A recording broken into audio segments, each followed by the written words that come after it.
The Linux Show, starring Nick Carter, Master Detective. Presented by Acme, America's great producer of fine quality paints.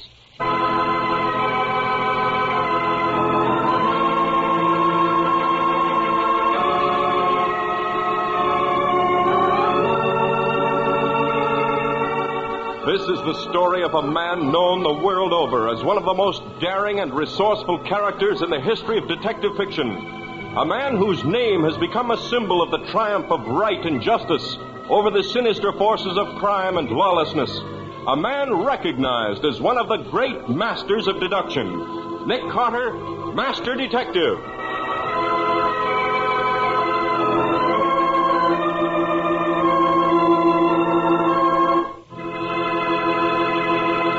Today's exciting case, The Vanishing Lady.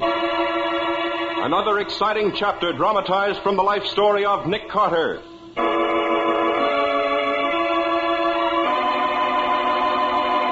In just a moment, we'll hear how Nick Carter traced a woman who vanished on the steps of the Mercy Maternity Hospital and found out what really happened to her unborn heir. But now, no ordinary phrase is heard oftener than what's new. And this is the answer wise homemakers are giving these days. The three great Linux home brighteners. Linux self-polishing wax, Linux cream polish, and Linux clear gloss varnish. The modern shortcuts to perfect care for floors, woodwork, and furniture. Linux self-polishing wax, the amazing new wax product, beautifies floors with a satiny yet tough anti-skid finish. Linux cream polish cleans as it polishes, leaving no oily film on your furniture. And Linux clear gloss varnish, which is brushed on, dries to an elastic, transparent surface that protects all wood and linoleum in your home.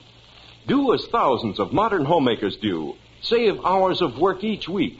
Enjoy sparkling new beauty in your home. Get the three great Linux home brighteners now.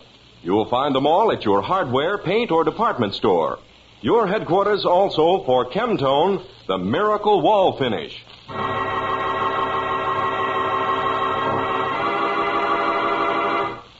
And now for today's exciting case from the life of Nick Carter. As we look in on Nick Carter today, we find him in his laboratory at the top of the old brownstone house on the corner of 5th and 4th. It is night.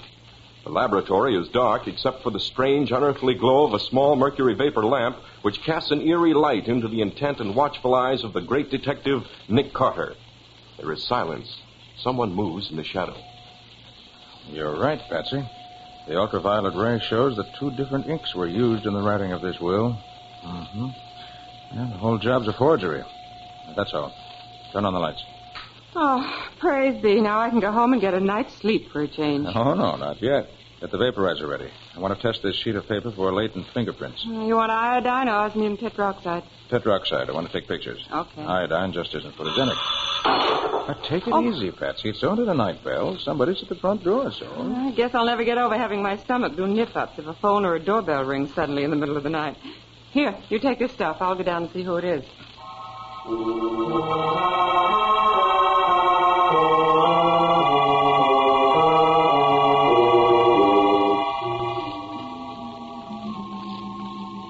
Mr. Carter, you are Mr. Nick Carter? Why, yes. What seems to be the trouble? It's my wife. She's disappeared. We had a quarrel, and now she's gone. Well, I wouldn't be too upset, Mr... Ashford, Harold Ashford. But I am upset. Anyone would be. You see, she's going to have a baby. When? Now, any minute. I mean, any hour. She was on her way to the hospital. That's when she disappeared, right on the steps of Mercy Hospital. Why weren't you with her at the time? I just told you we had a quarrel. Don't you see? Now, look here, Mr. Ashford. Oh, just a minute, Nick.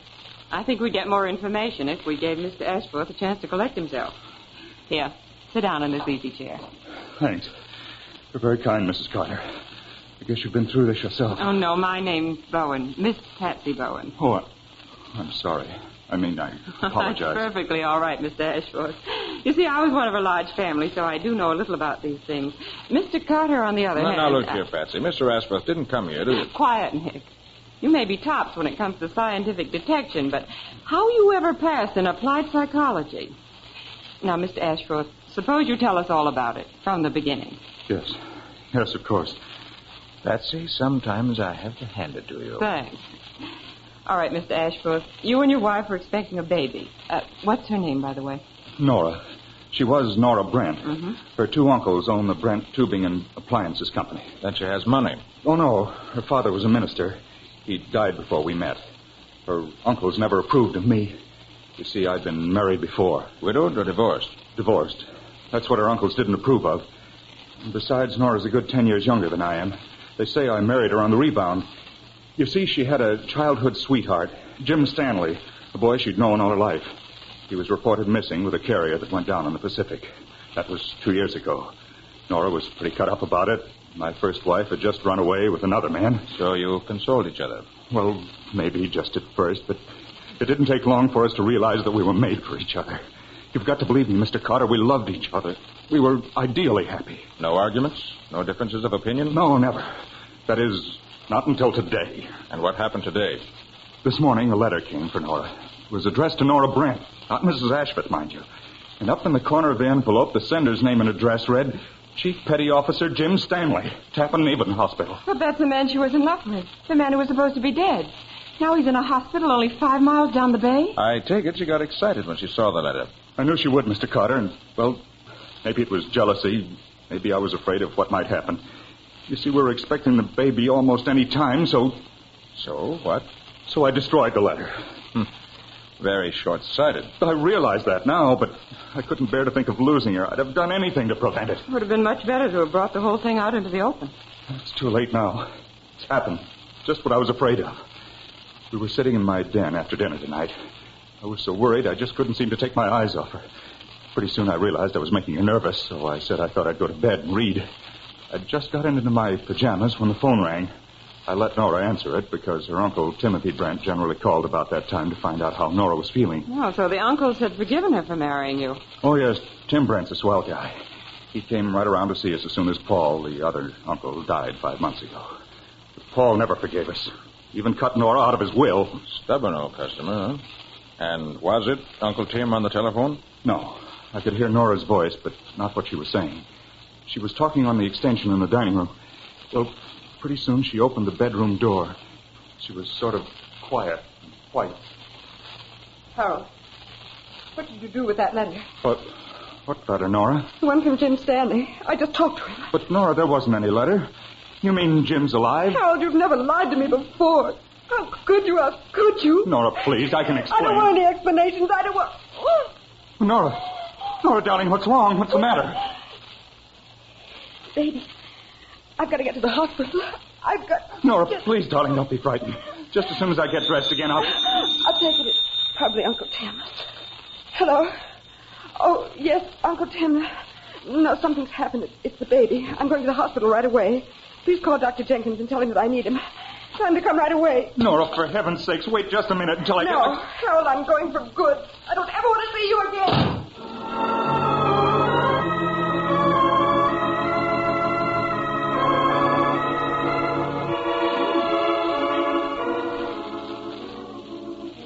And she left without you? Yes. I heard the front door slam while I was putting on my shoes. I ran after her, but it's too late. Old Joe, that's the man who has the taxi on our corner, pulled away just as I ran out the front door. It was 20 minutes before I got another cab. I drove to Mercy Hospital as fast as I could make the driver go. It couldn't have taken us more than 12 minutes to get there, but it seemed like hours. What happened when you got to the hospital? I rushed up the steps into the reception room and demanded that the nurse ask at the desk to take me to my wife. And? They said they hadn't laid eyes on her. Well, maybe she went somewhere else. That's what I thought. I thought maybe she'd been in an accident, or maybe the baby had been born in the way. I thought all kinds of horrible things. Then I remembered Joe, the taxi driver who owned the cab my wife had driven off in, so I drove back home again.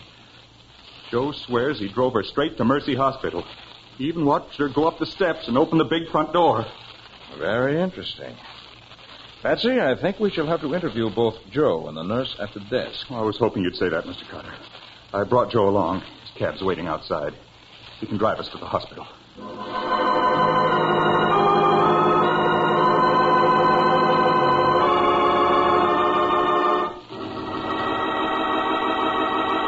Well, what can Joe tell Nick about the vanishing lady that he hasn't already told her husband, Harold? And how could Nora open the big front door of the hospital and yet apparently never enter it? We'll see in just a moment. If you've used new Linex self-polishing wax, then you know firsthand how different, how perfect a quick-drying wax can be. If not, it's high time you tried it, because here at last is sparkling new beauty, new protection, new skid resistance for all your floors and linoleum. Developed by leading research chemists to give you the best, Linex self-polishing wax lends handsome appearance, lasting protection, real anti-skid finish to every floor surface in your home. Yes, Linex self-polishing wax is made from a formula that's completely new. It has the highest possible content of genuine carnauba wax, and it has been proved by the underwriters' laboratories that linoleum, hardwood, and rubber tile are actually less slippery after application of Linex self-polishing wax. When you walk on a Linex surface, you can actually feel the difference. What's more, it dries quickly to a satiny luster without tiresome rubbing, and it takes only a jiffy to wipe on. So do as wise modern homemakers have learned to do. Choose genuine Linex self-polishing wax. If you want the modern finish of the brush-on type, which gives even longer lasting protection, use Linex clear gloss varnish, which dries overnight to a beautiful gloss finish and gives your floors and linoleum amazing protection for months. Whether you prefer Linex self-polishing wax or Linex clear gloss varnish, you get the best when you ask for it by name, Linex. You'll find all three great Linex home brighteners and Chemtone, the miracle wall finish that dries in 1 hour, at hardware, paint, and department stores everywhere.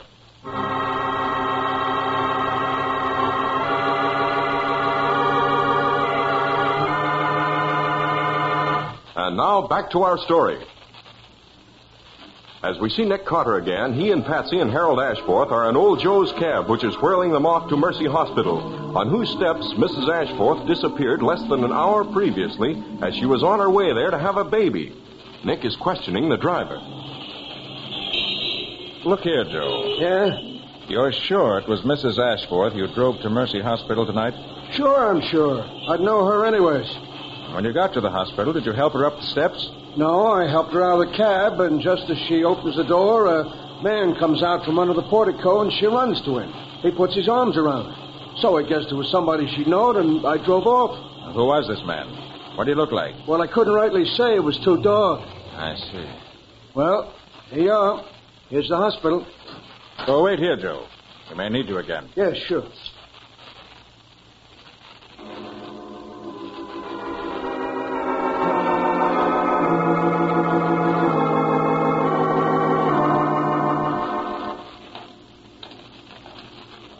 The reception desk is over here, Mr. Carter.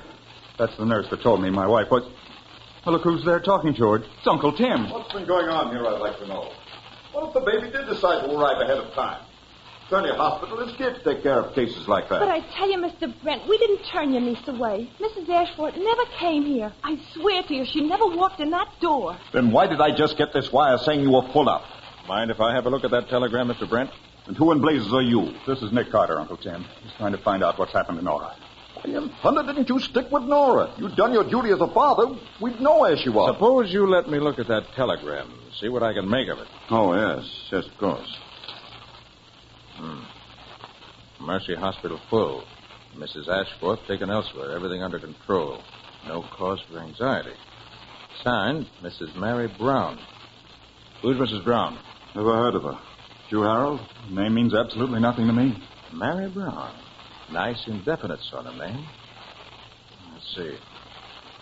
This telegram was handed in at the Midtown station at 10:45. That was only a few minutes after Nora left the house. Yes. Interesting. When did you receive the telegram, Mr. Brent? About 10 minutes ago. I came right over here. I only live 3 blocks away. Why did you receive it earlier? Should have had it 3/4 of an hour ago.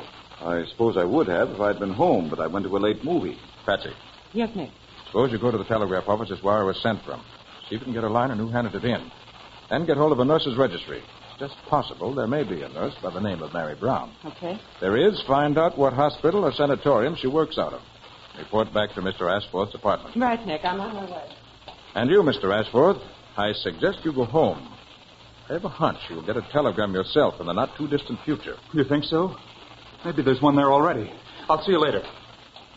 Mr. Brent, tell me, you really think your niece is still in love with this fellow, Jim Stanley? It's my personal opinion, Mr. Carter, that she found she didn't love her husband. She took that way out to sort of keep him at arm's length. Well, I guess I'm getting on home. Unless there's something more I can do for you. No, I think you've done everything we could expect, Mr. Brent. But there are still a few questions I'd like to ask the nurse at the reception desk. Good night. Good night, Mr. Carter.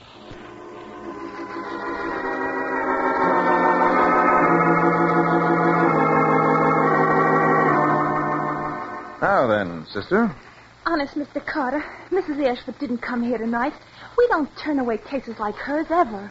Mr. Ashworth's doctor, what's his name? Stevens. He takes care of all the Brents and the Ashfords. Did he show up at any time tonight? Oh, no, sir. He hasn't been here all either.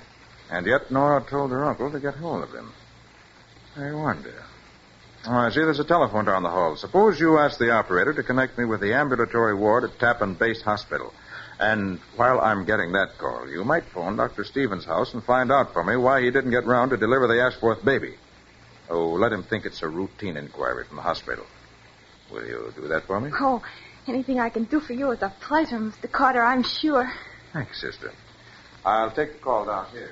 Gee. Myrtle, connect the gentleman on the hall phone with the Tappan Base Hospital. Yeah, the Tappan Base Hospital, the ambulatory ward. Yeah, it's Mr. Nick Carter, the detective.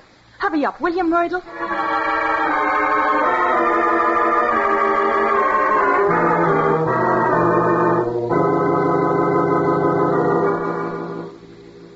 Hello?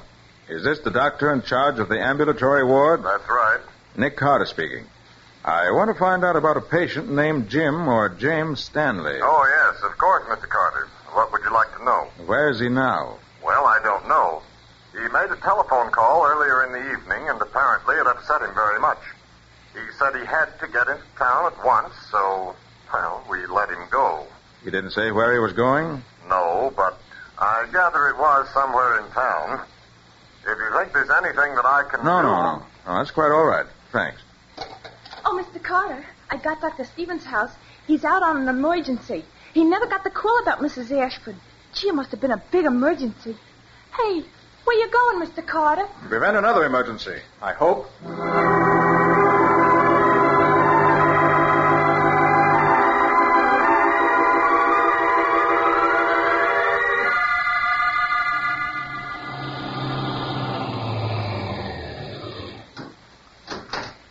Thanks, Joe. Okay. Which is the Ashforth apartment? Ground floor right, just inside the front door. Thanks. Oh, yes. Somebody there, all right. Lights lit, shades drawn. And what's that? Two figures. Male. Great Jupiter, one of them's got a gun. Well, Nick, old boy, no time for a door. Here we go through the window. Right up with your hands, both of you. But he shot at me. Maybe, but he didn't hit you. She undoubtedly would have if he meant to kill you. That's right. I was just trying to keep him off me. He's got some crazy idea that I ran away with his wife. I take it you're Chief Petty Officer Jim Stanley. That's right. I found out today this guy had married Nora. Well, she sounded sort of upset when I talked to her on the phone, so I thought I'd just drop around and size up the situation. If he wasn't treating her right, I was going to beat his ears in. Nora and I grew up together. We were like brother and sister. You see, Mr. Stanley, unfortunately, Mr. Ashforth's wife disappeared just after you talked to her. And somehow we rather imagined she might have run away with you. So that's why he jumped me. Oh, but he's got it all wrong about me and Nora. Oh, we had a crush when we were in school, but I married a girl in Australia 3 years ago. I wrote Nora at the time, and she wrote back wishing me luck. Well, she never told me that. We women do strange things sometimes to keep our boyfriends guessing. Oh, Patsy, stay away from that broken window. Wait for me outside. Don't worry, I'm not the one who takes chances. Oh, look, Nick, I found out about the telegram, and there's no Mary Brown, Miss or Mrs. in the nurse's registry. And the telegram was handed in by a man. In fact, I think he sent another. I ran into Miss Patsy coming round the corner. Oh, Miss Brant, hello. Yes, I had a hunch you'd get another wire. Let's have a look. No, don't try to come in. Patsy will hand it up. Here you are, Nick. Thanks. Your grandniece and her mother doing beautifully at Clay Sanatorium. What? Come and bring the papa. Mrs. Ashforth keeps asking for him. And no signature. She wants me. Nora wants me. And the baby's here. I have a little girl. It's wonderful. Where's my hat? Oh, I haven't got time. Come on, everybody.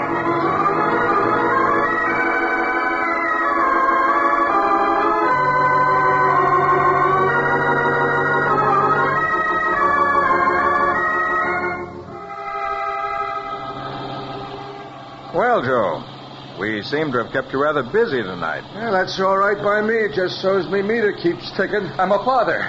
Father of a baby girl. Sure, pal. Maybe you'll have better luck next time. After all, you and Nora are still young. Just what did you mean, Mr. Brent, about better luck next time? Anything unlucky about a baby girl? My brother, as you probably know, disinherited Nora. However, he did leave a codicil to his will.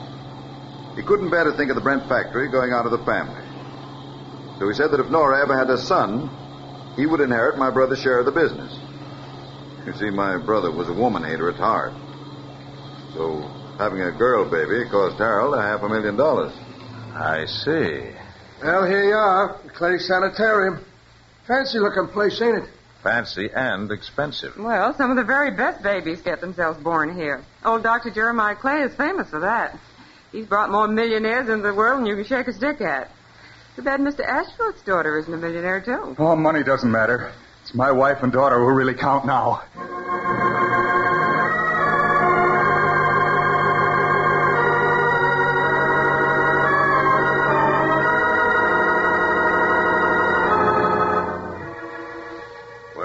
Well, I'm glad you come. Welcome, Mr. Brent, and congratulations to you, sir. You must be the father. Sorry, I haven't that honor. This is Mr. Ashford. Oh, yes, of course. This way, Mr. Ashworth, please. The new mother is so anxious to see you. This way, please. Such a curious case. Women are often most unreasonable at these times. Didn't want the family informed. Of course, the minute it was all over, when she saw the baby, complete return to normalcy. Wanted the family at once. This is her room. Sorry, I'm afraid only the father can go in. Just at first, you know. Nora. Oh, Nora, darling. Oh, Harold. Dearest. Oh, my darling. Oh, Harold, don't. Please, darling. It really wasn't so bad. I had a very easy time. It's a girl, you know. I'm sorry. Oh, dearest, I don't care what it is. Just as long as you love me. Silly, of course I do. It's funny when they showed her to me. It's like being introduced to a perfect stranger. Darling, we'll get acquainted with her. Together. Well, come on, Nick. Our job's finished. Let's go home. Oh, Dr. Clay. Yes? I think I'd like to have a look at Mrs. Ashforth's baby. Of course. I'll have her nurse show it to you. Just a moment, please. This is the first time I ever knew you to show an interest in the nursery. I'm playing a hunch, Patsy. Oh? A hunch that may split this case wide open.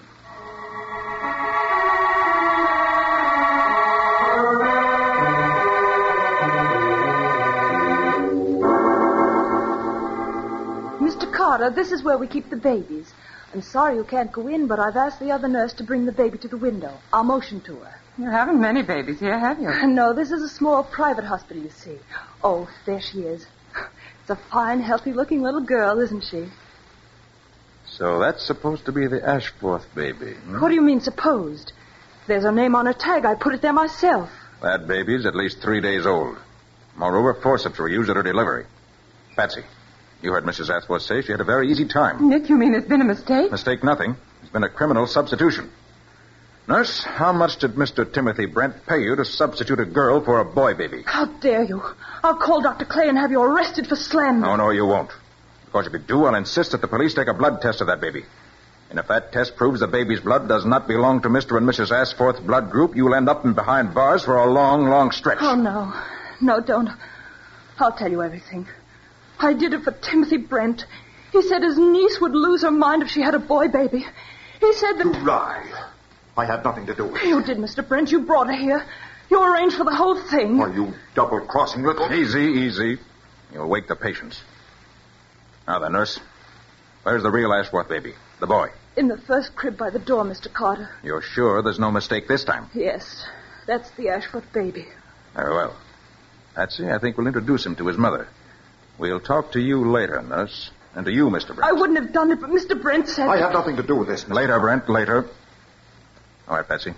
Go get the baby. Don't you want to carry him in, Nick? Oh, good heavens, no. I'm afraid I might break him. Here we are. All right. Come on now. Patsy. Come on. Come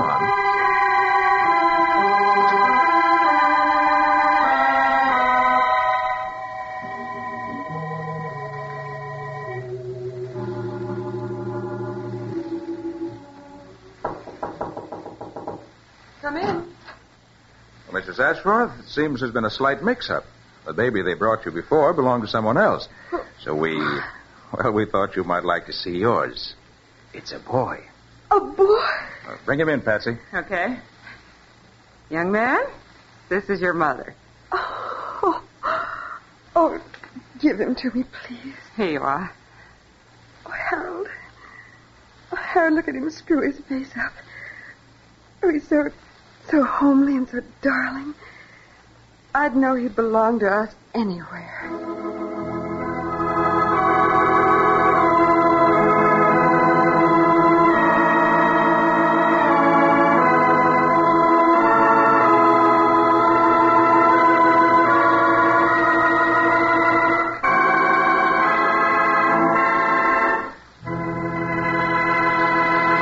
In just a moment, Nick will tell you the clues that enabled him to solve the case of the vanishing lady. But now, there's always added warmth of hospitality in a home that's beautifully cared for. See to it that your home extends that sort of hospitality. It's easy when you have the 3 great Lin-X home brighteners to help you. For example, notice how your furniture takes on new loveliness after you've used Lin-X cream polish, because it cleans as it polishes. One quick, easy application of Lin-X cream polish erases finger marks, removes dust and old polish deposits, helps conceal scratches, all at the same time. So save half the time, half the fuss of furniture upkeep. Depend on Lin-X cream polish, the modern shortcut to furniture protection. Get it at your dealers now. Lin-X cream polish, which saves one whole step in your cleaning day routine. You'll find all 3 great Lin-X home brighteners, Lin-X self-polishing wax, Lin-X cream polish, and Lin-X clear gloss varnish at your nearest hardware, paint, or department store. Your headquarters also for Chemtone, the modern wall finish that covers in one coat, dries in 1 hour.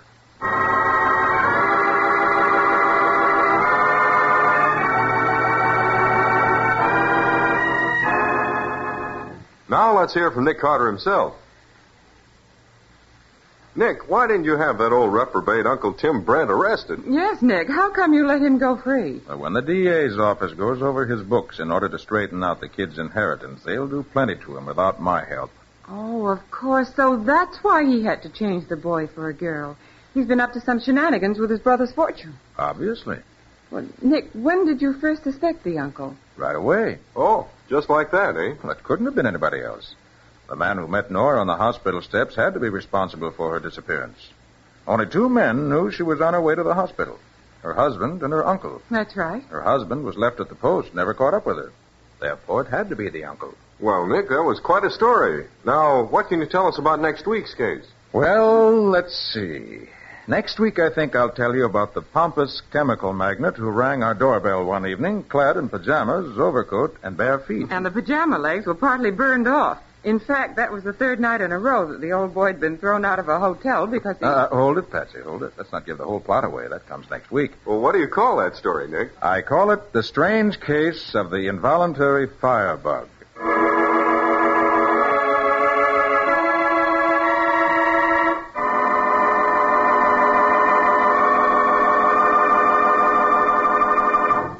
Nick Carter, Master Detective, is featured in Street and Smith magazines.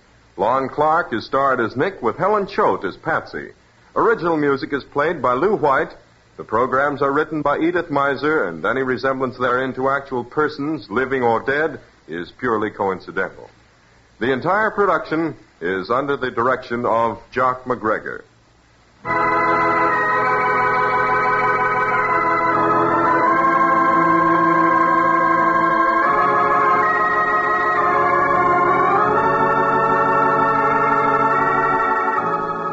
Nick Carter, Master Detective, is presented at this time and over these same stations each week by the three great Linex home brighteners. Linex Clear Gloss Varnish, Linex Cream Polish, and Linex Self-Polishing Wax. Created by Acme, America's great producer of Acme fine quality paints. This is Ken Powell speaking for the thousands of Linex dealers all over America and saying so long until next week.